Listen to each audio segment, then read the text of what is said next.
Hi സുഹൃത്തുക്കളെ, പുതിയൊരു വീഡിയോയിലേക്ക് എല്ലാവർക്കും സ്വാഗതം. ഇപ്പം ബോഗൺവില്ല ഒരു വലിയ തരംഗമായി മാറിക്കൊണ്ടിരിക്കുകയാണ്.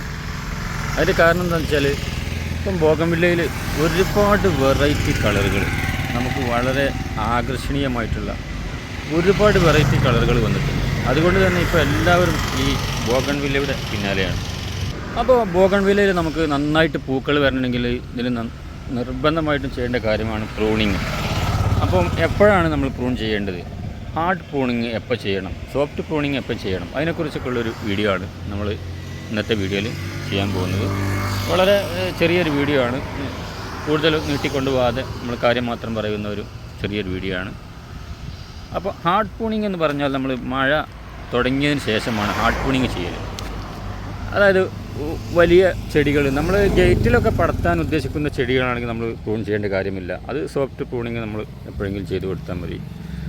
അല്ലാതെ നമ്മൾ ചെടിച്ചട്ടിയിൽ വളർത്തുന്ന ചെടികൾക്ക് നമുക്ക് മഴക്കാലം തുടങ്ങുന്ന സമയത്ത് ഹാർഡ് പ്രൂണിങ് ചെയ്ത് കൊടുക്കണം. വലിയ തൈകളാകുമ്പോൾ, ചെറിയ തൈകളാകുമ്പോൾ നമുക്ക് അങ്ങനെ ഹാർഡ് പ്രൂണിങ് ചെയ്യേണ്ട കാര്യമില്ലല്ലോ. അപ്പോൾ ഹാർഡ് പ്രൂണിങ് എന്ന് പറഞ്ഞാൽ നമ്മൾ വലിയ കമ്പുകളൊക്കെ ഇതേപോലെ ഒരു 5 ഇഞ്ച് അകലത്തിൽ വെച്ചിട്ട് കട്ട് ചെയ്യുന്ന ഒരു രീതിയാണ് ഹാർഡ് പ്രൂണിങ്. അപ്പോൾ അത് നമ്മൾ മഴ തുടക്കത്തിലാണ് നമ്മൾ ചെയ്യേണ്ടത്. അപ്പം ചെടികളൊക്കെ നല്ല വളർച്ച വരുന്ന സമയമാണ്. അപ്പോൾ നമ്മൾ പ്രൂൺ ചെയ്ത് കഴിഞ്ഞാൽ, ഹാർഡ് പ്രൂൺ ചെയ്ത് കഴിഞ്ഞാലും പുതിയ തളിരൊക്കെ വന്ന് ആ തളിര് പിന്നീട് നമുക്ക് വേനൽക്കാലം വരുന്ന സമയത്ത്, ഇതിന് പൂക്കളൊക്കെ സീസണാവുന്ന സമയത്ത് നമുക്ക് ചെറിയൊരു സോഫ്റ്റ് പ്രൂണിങ് ചെയ്ത് കൊടുക്കാം. അത് ഇതേമാതിരി നമ്മൾ ഇതിൻ്റെ ഒരു തലപ്പ് മാത്രം കട്ട് ചെയ്തിട്ടാണ് ഈ സോഫ്റ്റ് പ്രൂണിങ് ചെയ്യുന്നത്.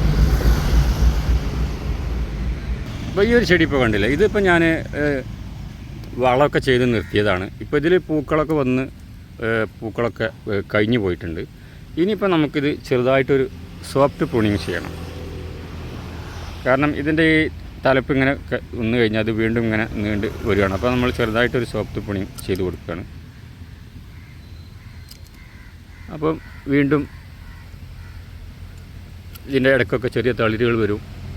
ഇനിയും ഇത് പൂവിടാൻ ഇപ്പം തന്നെ പൂവിടും. അപ്പോൾ ഈ ഒരു സമയത്ത് നമുക്ക് സോഫ്റ്റ് പ്രൂണിങ് ചെയ്താൽ മതി. കാരണം വേനൽക്കാലത്ത് ഇത് സ്ഥിരമായിട്ട് പൂ വന്നുകൊണ്ടേയിരിക്കും. ഹാർഡ് പ്രൂണിങ്ങിലാണിത് നല്ല ഒരു ഷേപ്പായിട്ട് വരുന്നത്. നല്ല ഷേപ്പായിട്ട് വരുമ്പോഴാണ് ഇതിന് പൂക്കൾ ഉണ്ടാകുമ്പോൾ നമുക്ക് കാണാൻ നല്ലൊരു ഭംഗി ഉണ്ടാകുന്നത്. നല്ല ബുഷായിട്ടിരിക്കണം. അത് നമ്മൾ ഹാർഡ് പ്രൂൺ ചെയ്യുന്ന സമയത്ത് അത് ഷേപ്പാക്കിയിട്ട് കൊണ്ടുവരാൻ ശ്രമിക്കുക. നല്ല റൗണ്ടിൽ ചില കമ്പുകളൊക്കെ നീണ്ട് വളർന്നിട്ടുണ്ടാവും. അതൊക്കെ നമ്മൾ എല്ലാ കമ്പുകളും ഒരേ അകലത്തിൽ കട്ട് ചെയ്തിട്ട് ഒരു ഷേപ്പാക്കിയിട്ട് എടുക്കാൻ ശ്രദ്ധിക്കുക.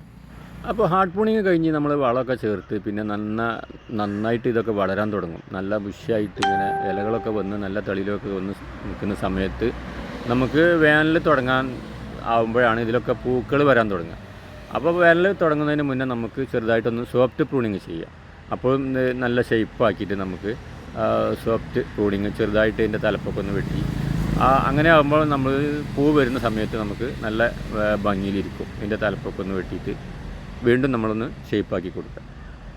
പിന്നെ പൂക്കൾ ഇടാനുള്ള ഫെർട്ടിലൈസറൊക്കെ നമ്മൾ വേനൽക്കാലത്ത് കൊടുത്താൽ മതി. കാരണം മഴക്കാലത്ത് ഇത് നമ്മൾ പൂവ് അല്ലാതെ ഇതിൽ വിരിയാത്തത് കൊണ്ട് നമുക്ക് മഴക്കാലത്ത് ഇത് DAP പോലത്തെ വളങ്ങൾ നമുക്ക് കൊടുക്കേണ്ട ആവശ്യമില്ല. അതുപോലെ മഴക്കാലത്ത് ചട്ടിയുടെ ഡ്രൈനേജൊക്കെ നല്ല ക്ലിയർ ആണോ എന്നുള്ളത് നല്ല ശ്രദ്ധിക്കണം, അല്ലെങ്കിൽ ചീഞ്ഞു പോകാൻ സാധ്യതയുണ്ട്. അതുപോലെ ഹാർഡ് പ്രൂണിങ് കഴിഞ്ഞിട്ട് നമുക്ക് ഇതിന് വളം ചേർക്കണം. അപ്പോൾ ഇതിൻ്റെ ഈ ചട്ടിയിൽ നിന്ന് നമുക്ക് മണ്ണ് ഇതിൻ്റെ കടഭാഗത്തേക്കൊന്ന് നീക്കി വെച്ചിട്ട് ഈ ചട്ടിയുടെ സൈഡിലൂടെയാണ് നമ്മൾ വളം ചേർത്ത് കൊടുക്കേണ്ടത്. അപ്പോൾ വളം ചേർത്തിട്ടുണ്ട്. എന്നിട്ട് നമുക്ക് ആ മണ്ണ് ഇങ്ങോട്ട് തന്നെ തട്ടി വളം മണ്ണിനടിയിലേക്ക് നമുക്ക് വെച്ച് കൊടുക്കാം. അപ്പോൾ ഈ ഒരു ചെറിയ വീഡിയോ ഇഷ്ടപ്പെട്ടെങ്കിൽ ലൈക്ക് ചെയ്യുക, സബ്സ്ക്രൈബ് ചെയ്യുക. മറ്റൊരു വീഡിയോയിൽ വീണ്ടും കാണാം. അതുവരേക്കും ബൈ.